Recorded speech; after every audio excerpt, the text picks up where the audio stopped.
विनीत और उसके भाई रवि अभी अभी शिफ्ट हुए हैं पुणे। विनीत का ट्रांसफर होने की वजह से उसने अपने भाई को भी पुणे ले आया, वहीं एक कॉलेज में एडमिशन करा दिया। विनीत और उसके भाई ने एक 1 BHK ग्राउंड फ्लोर अपार्टमेंट किराए में लिया। लेकिन जिस दिन वो लोग वहाँ शिफ्ट हुए, रवि को वो जगह बिल्कुल पसंद नहीं आया। वो कहने लगा कि इस जगह का ऑरा मुझे बिल्कुल ठीक नहीं लग रहा है, शायद हमें कोई और जगह ढूंढ लेना चाहिए। लेकिन ऑफिस के प्रेशर की वजह से विनीत ने कहीं और शिफ्ट करने वाला प्लान ड्रॉप कर दिया। उस रात रवि अपने किसी एक दोस्त के घर रहने चला गया। खाना खा के विनीत अपने बेड में लेट के एक बुक पढ़ रहा था। इतने में उसे ऐसे लगा जैसे कोई एक परछाई उसे बाहर खिड़की से देख रहा है। विनीत ने बाहर का लाइट ऑन किया तो देखा वहाँ कोई नहीं है। वहम समझ के वो फिर से बुक पढ़ने लगा। 5 मिनट बाद अचानक उसने फिर से वही परछाई बाहर देखा। इस बार विनीत थोड़ा सहम गया।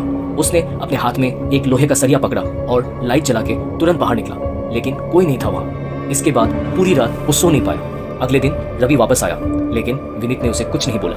उस रात खाना खा के जब वो लोग सोने लगे तो विनीत बिल्कुल रवि के पास सो गया। एक अनजान दर्द उसे अंदर से खाए जा रहा था।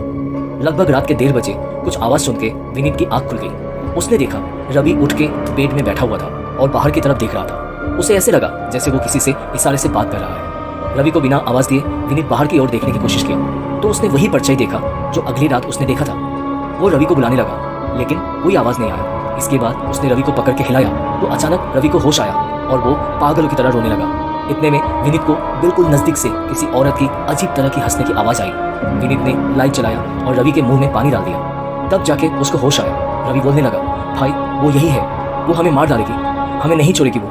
विनीत ने रवि को जैसे तैसे शांत किया और सुबह होने का इंतजार किया। सुबह होते ही विनीत ने प्रिया को कॉल लगाया।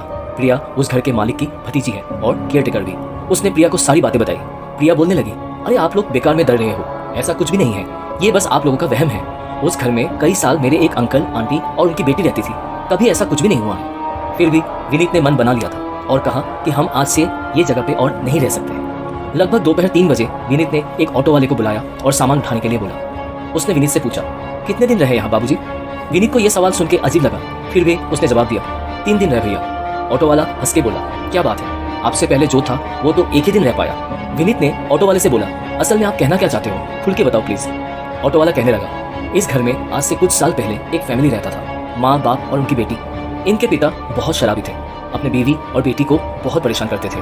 बेटी भी इनकी मर्जी के खिलाफ कहीं भाग के शादी कर ली थी। इसके कुछ महीने बाद एक दिन इनकी माँ ने बेटी को खाने पे बुलाया। उन्होंने अपने पति और बेटी दोनों को जहर देकर मार डाला। उसके बाद उन्होंने खुद की भी जान ले ली। तभी से ये घर श्रापित है, कोई नहीं रह पाता यहाँ। विनीत ने बिना कुछ बोले रवि को साथ लिया और वहां से तुरंत निकल गया। पूरा रास्ता यही सोच रहा था कि काश वो पहले दिन ही अपने भाई रवि की बात मान लेता।